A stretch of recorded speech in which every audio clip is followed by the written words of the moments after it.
Historians are like deaf people who go on answering questions that no one else has asked them, caution and handling generally accepted opinions that claim to explain whole trends of history is especially important for the historian of modern times because the last century has produced an abundance of ideologies that pretend to be keys to history but are actually nothing but desperate efforts to escape responsibility. Oh, my dear times, history changes all the time. It is constantly being re-examined and re-evaluated. Otherwise, how would we be able to keep historians occupied? We can't possibly allow people with their sort of minds to walk around with time on their hands. Herodotus says very few things happen at the right time, and the rest do not happen at all. The con scientists, a historian will correct these defects to give an accurate description of what has never occurred is not merely the proper occupation of a historian, but an alienable privilege of any man of parts and culture. A historian ought to be exact, sincere, and impartial, free from passion and biased by interest, fear, resentment of, or affection, and faithful to the truth, which is the mother of history, the preserver of great actions, the enemy of oblivion, the witness of the past, the director of the future. All historical writing, even the most honest and unconsciously subjective, since every age is bound, in spite of itself, to make the dead perform whatever tricks it finds necessary for its own peace of mind. Very often, history is a means of denying the past. Denying the past is to refuse to recognize its integrity, to fit it, force it, function, to suck out the spirit until it looks the way you think it should. We are all historians in a small way, thus by science. I mean, first of all, worldview, given primacy to reason and observation and a methodology aimed at acquiring accurate knowledge of the natural and social world. This methodology and is characterized, and above all else by the critical spirit, namely the commitment to the incessant testing of assertions through observations and our experiments, and the more stringent the test, better, and to be revising or discarding those theories that fail the test. One corollary of the critical spirit is fallibilism, namely the understanding that all our empirical knowledge is tentative and complete and open to revision in the light of new evidence or cognate new arguments, though of course the most well-established aspects of scientific knowledge are unlikely to be discarded entirely. I stress that my use of the term science is not limited to the natural sciences, but includes the investigations aimed at acquiring accurate knowledge of factual matters relating to any aspect of the world by using rational empirical methods analogs to those employed in the natural sciences. Please know the limitation to question or fact. I intentionally exclude from my purview questions of ethics, aesthetics, ultimate purpose, and so forth. Thus, science, as I use the term, is routinely practiced not only by physicists, chemists, and biologists, but also by historian detectives, plumbers, and indeed all human beings in some aspects of daily lives. Of course, the fact that we all practice science from time to time does not mean that we all practice it equally well, or that we practice it equally well in all areas of our lives. Since the fall of the Berlin Wall in 1989, historians have become both more accurate and more honest, fractionally more brave, one might say, about the cleansing of the regions of peoples that were ground to atoms between the upper and neither milestones of Hitlerism and Stalinism. One of the most objective chroniclers is Professor Timothy Snyder of Yale University, and his view is still Operation Reinhardt, or the planned destruction of Polish jewelry that is to be considered as a centerpiece of what we commonly call the Holocaust, in which of the estimated 5.7 million Jews dead, roughly 3 million were pre-war Polish citizens. We should not at all allow ourselves to forget the millions of non-Jewish citizens of Belarus, Russia, Ukraine, and other slave territories who were all massacred. But for me, the silent fact remains that anti-Semitism and Semitism was the regnant, essential, organizing principle of all other national socialists, rather than race theories, is thus not to be thought of as just one prejudice among many. It follows that the one thing we would not do to men and women of pastime, in particular if they ghost through to us as a larger than life, is to take them out of their historical context. To do so is to run the risk of turning them into monsters whom we can denounce for our frequently political motives and insidious game, because we are condemning and their makeup which is likely to belong to a whole social world, a world that helped to fashion them and that is deviously reflected or distorted in them. A censor of the sort is the work of petty moralists and propagandists who, not historians. A historian tries to understand what happened, why it happened, what was the context, what did what, and what assumptions led them to act as they did. A historian customarily displays a certain difference about trying to influence events, knowing that unanticipated developments often led to unintended consequences. I know quite well why I became a historian.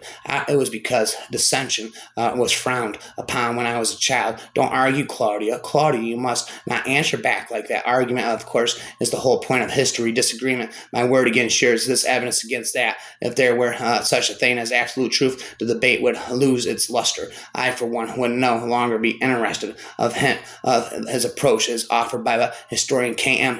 Panikkar when he writes the service which a small priestly clash rendered to a whole people at the time of the destruction of their political power is paralleled only by the action of the Jewish rabbis when the temple was destroyed and the Jews dispersed, by the Romans at the time when the Jewish people sank into despair. A group of learned men under Johann ben Zakka established a great academy in Jabna in the heart of Roman Palestine itself. Regarded zealously the doctrine of Judaism. It sent its messages to the Jewish people dispersed all over the world and thus saved Judaism for the future. That is what the Brahmins did in the 13th and 14th centuries in the Gangetic Valley. 43 Panikkar is referring here to the second crisis created by the loss of political power that the Hindu community had to face under Muslim rule. But he drops a hint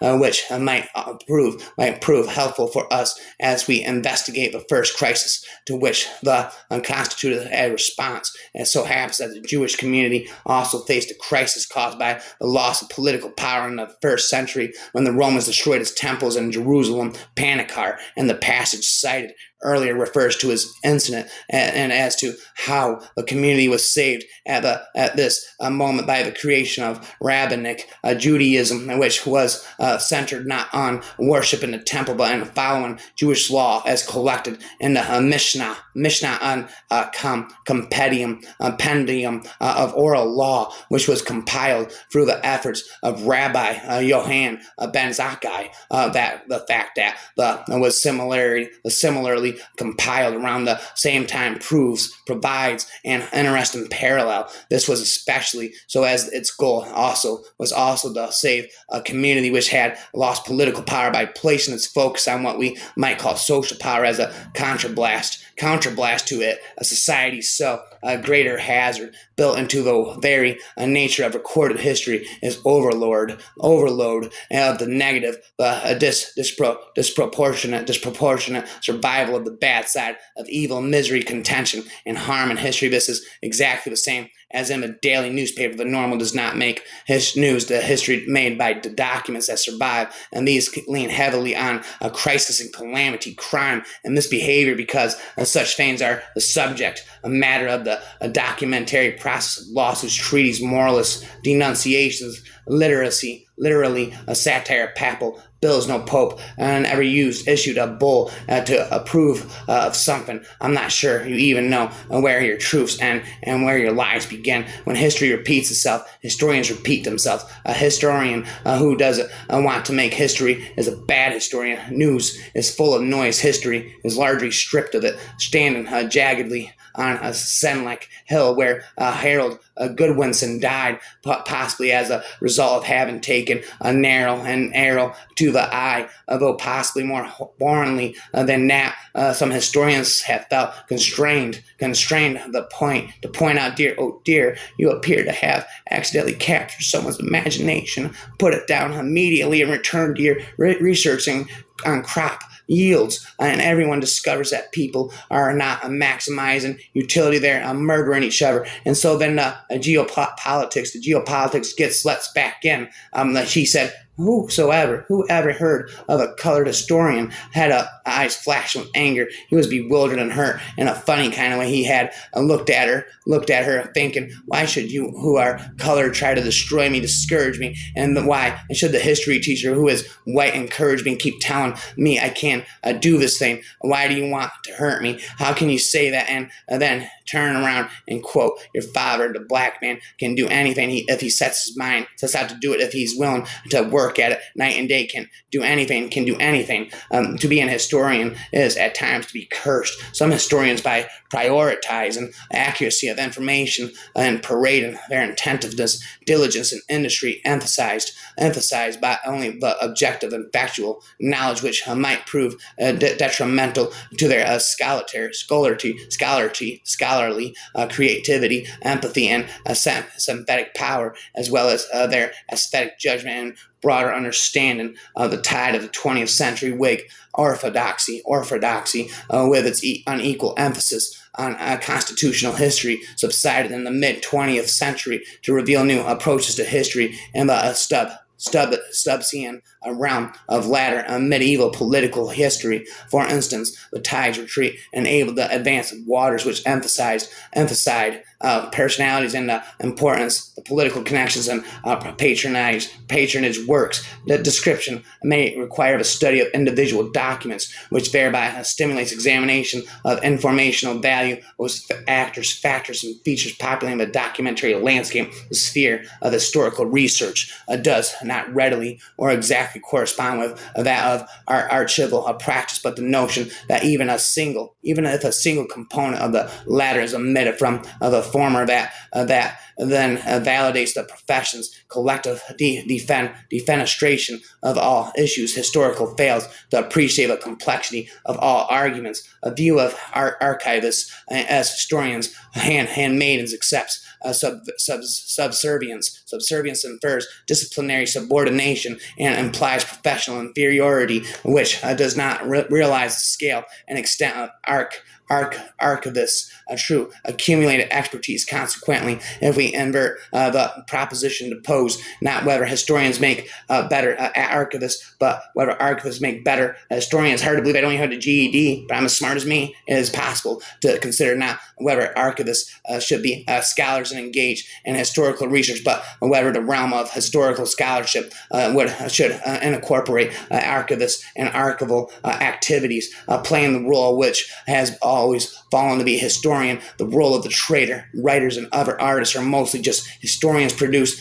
by nature to describe, decipher, and thus historically represent the universe. How it hurts. I obtained all the knowledge in the universe. How it hurts. While in some nations vow never to forget, our American battle has always been over what we allow ourselves to remember, our historical record. We know it is subjective. Not every account is written down. The distinction between equity and justice, and injustice, riot, and uprising hinges on those whose hands hold the pen. So often it seems our history is hiding from us, preventing the possibility that we dare look back and tell the truth, afraid of what doing so may require of us now. What kind of cretins cared more about hammering out a strain of inheritance than about discovering universal truths? Historians, that was what kind indeed, spitting infinite rhymes. It's hard to believe I'm as smart as I am and don't even have a GED, but I'm as smart as me indeed. I don't adhere to the idea that you don't make moral judgments.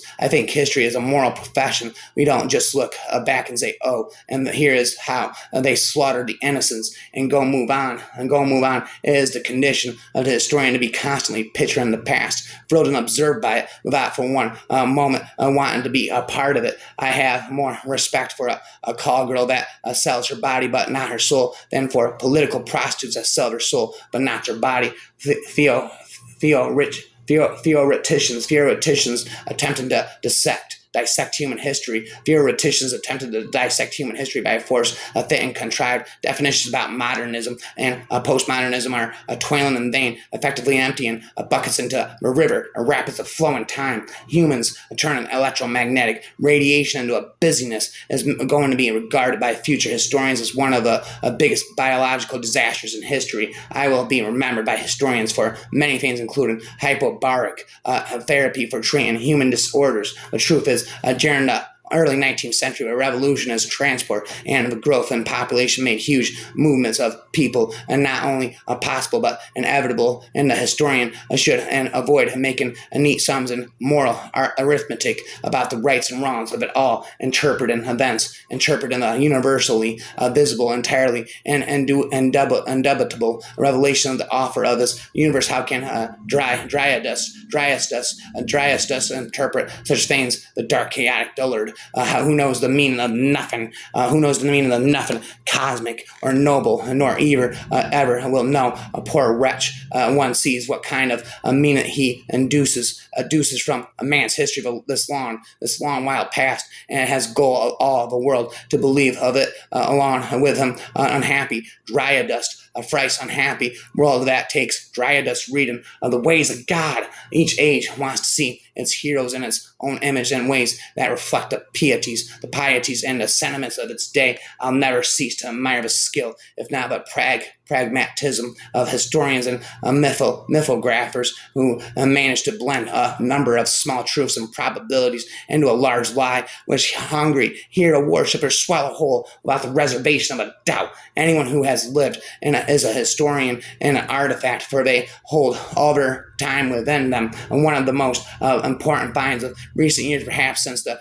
break-in, is a partial copy of no less than a history of the world. That's a history of the world. I know that all the history of the world. I don't even have a GED, and I'm as smart as me. I shall relate quite simply how things happen, and without adding anything of my own, which is no small feat for a historian. We don't do time travel. That's for amateurs. We're not time travelers. We're historians. We investigate major historical events in contemporary time. So much more classy. Most of what once existed is gone. Nature takes one toll, a malice another. Most of what historians study survives because it was purposely kept. It is called the historical record, and it is maddeningly uneven, as asymmetrical and unfair. I would not care whether truth is pleasant or unpleasant in consonance with or opposed to current views. I would not mind in the least whether the truth is or is not a blow to the glory of my country. If necessary, I shall bear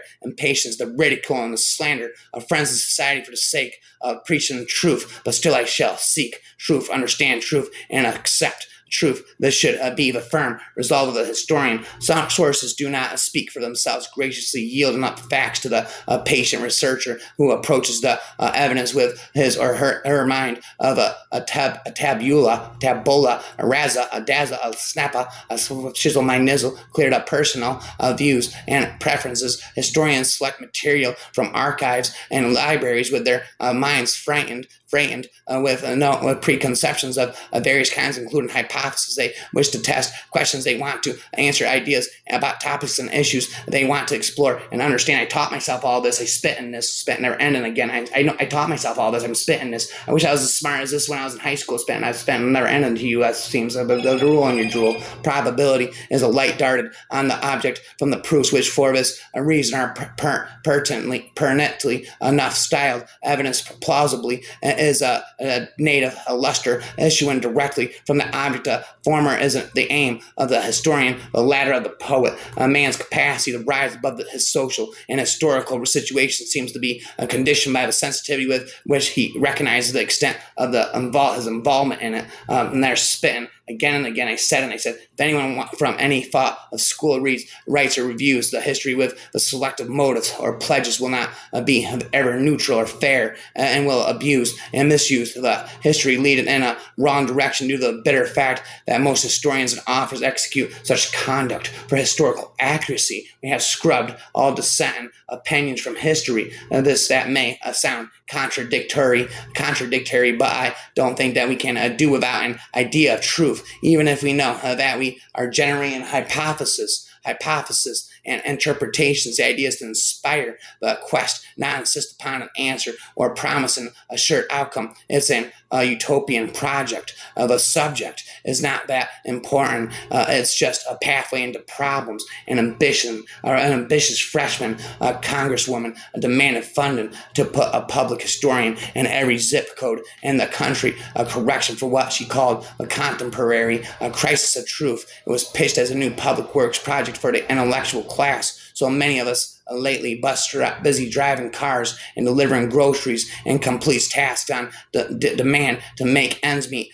Government jobs would put all those degrees. I don't even have a GED, but I'm as smart as me. All those degrees to work and be comparatively lucrative. The congresswoman envisioned a national network of fact checkers and historians, a friendly citizen army devoted to making the truth so accessible and appealing it could not be ignored. And again, we confront the problem of history, and usually the powerful who get to write it. I spat it. The most striking difference between the ancient and modern sophists is that the ancients were satisfied with a passing victory of the argument at the expense of truth, whereas the moderns want a more lasting victory at the expense of reality. In other words, one destroy the dignity of human thought, whereas the others destroy the dignity of human action. The old manipulators of logic were the concern of the philosopher, whereas the modern manipulators of facts stand in the way of the historian, for history itself is destroyed, and its comprehensibility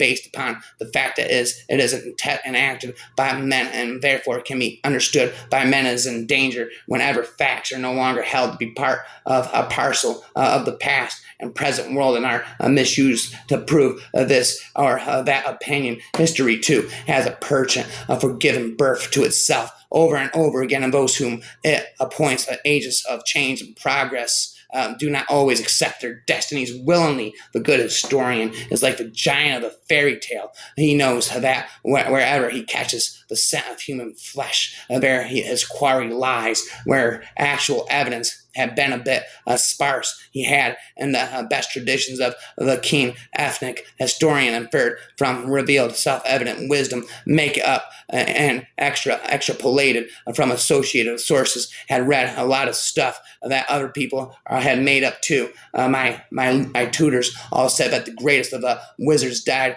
many years ago, and that their like would never be again seen in our lands. Historians can be pessimistic a lot. I have never met one that did not believe that the world's best years had already passed. And it was always that the best of finding out information, just go and ask a woman who keep her eyes and ears open and who likes to talk. I like to talk. It always worked. It was no use asking men. They simply were not interested enough in other people and the ordinary doings of the people. That is why the real historians of Africa had always been the grandmothers who remembered the lineage and the stories that went with it.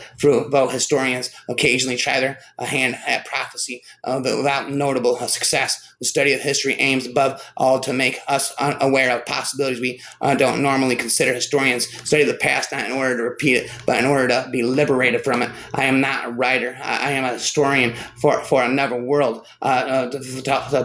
Tolstoy denounced many historians' lamentable tendency to simplify. The experts stumble into a battlefield, into a parliament or a public square, and demand where is he, where is who? A hero, of course, the leader of a creator, a great man, and haven't found him. They promptly ignore all his peers and troops and advisors. They close their eyes and abstract their Napoleon from the mud and the smoke and the masses on either side, and marvel at how such a figure could possibly have prevailed in so many battles and commanded the destiny of an entire continent. There was an eye to see as this man wrote Thomas Carlyle about Napoleon in 1840, a soul to dare and do. He rose naturally to be the king. All men saw that he was such. By Tolstoy saw differently. Kings are the slaves of history, he declared. The unconscious swarm like a life of mankind use every moment of the king's life as an instrument for its purposes. Kings and commanders and presidents do not interest Tolstoy. As history looks elsewhere, it is a study of infinitely incremental and perceptible change from one state of being peace to another war. The experts claimed that the decisions of exceptional men could explain all of history's great events. For the novelist, this belief was evidence of their failure to grasp the reality of an incremental change brought about by the multitude's infinitely small actions. Indeed, a parallel history of Europe could be written, which viewed family life and regular work as the essential continental motor of civilization. Then war and revolution would need to be seen by historians by starting as many to see by historians essential continental motor of civilization. Then war and revolution would need to be seen by historians as startling, sick departures from that norm of the kind that requires serious explanation rather than viewing periods of gentle introversy as mere tiresome interludes before the next packed bloodbath. Historians will remember the first year of Microsoft Windows 10 for its willful vandalism of many computers through the release of a flawed operating system and mandatory flaky automatic updates. No one can know the future, least of all a historian whose business is the past. It is not acceptable that electron winners interpret history. History should be left to historians who have a difficult task. They should try to avoid a one-sided or personal interpretation of history. Furthermore, some collective factors such as national enthusiasm may influence objectivity that is crucial for the interpretation of historical events. Even so, I think historians have more to offer than a perspective on our present woes. The foreign country we call the past also lets us look beyond the horizons of what is to see what could be. I have been reading history. I have been reading history all my life, and I am sharply aware that I know very little. I have an exaggerated respect for historians. Certain historians, they seem to me grounded in a way that most of us are not possessed of an extra sense by virtue of access to time and places when things were done differently. They can have a heightened perception. Historians, I think, should be keepers of truth. We must tell things as they are, honestly, and without a subversion that is the greatest good one can do. I'm running out of breath spitting again. The historian without his facts is rootless and futile. The facts about their historian are dead and meaningless. The historian's task is not to disrupt for the sake of it, but is to tell what is almost always an uncomfortable story and explain why the discomfort is part of the truth. We need to live well and live properly. A well-organized society is one in which we know the truth about ourselves collectively. No one in which we tell pleasant lies about ourselves. Modern history, both early and late, was made by Europeans who built a world around Europe, as historians know. According to Bradu, this is indeed the knowledge of the European historians who themselves invented history and then put it to good use. There is not even an inkling of suspicion that it may have been the other way around, that maybe it was the world that made Europe. A historian is a kind of detective in a search of the fact, remote or otherwise, that brings to us a set of events apparently unconnected with each other, the link that unites them, unties them, their justification, their logic. You cannot imagine what great delights this profession affords. It is as if in every incunabulum consumed by swarms and stepped in boredom, and every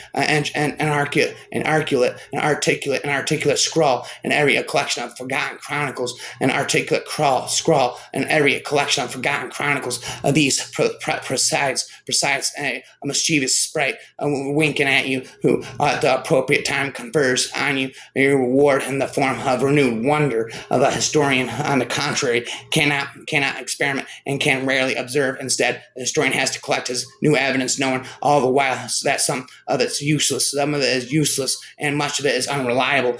Chicks dig historians. Writers and other artists are mostly just historians produced by nature to describe, decipher, and thus historically represent the universe. And there's a spin. How it hurts. I got all the knowledge in the universe. How it hurts. The rate of spread of Ebola viruses in the West Africa is a big tragedy. It is a fatal disease in the history of the world. Intensive education communication, formal and informal approaches of the citizens of American and African can help prevent the spread. International cooperation is urgently needed to combat the Ebola virus. How I got the Ebola virus, how it hurts in the history of the world. We have left our footprints by our unique stories. If it is the advice of the journalist I once wrote, to think that history can always be reduced to experiencing of a scholar, to think that experience can always be reduced to history. History and experience are far more frequently of sync or running on parallel tracks. If you in your travel learn the brief history of the place you visit, history is a rich knowledge. I have rich history of knowledge. Spend never ending prowess forever and ever. Never, Saint never for the forever rapper. Rap forever. I don't even have a GED, but I'm as smart as me. Boy, I wish I was as smart as I am now in school. I didn't start getting smart until I was 25.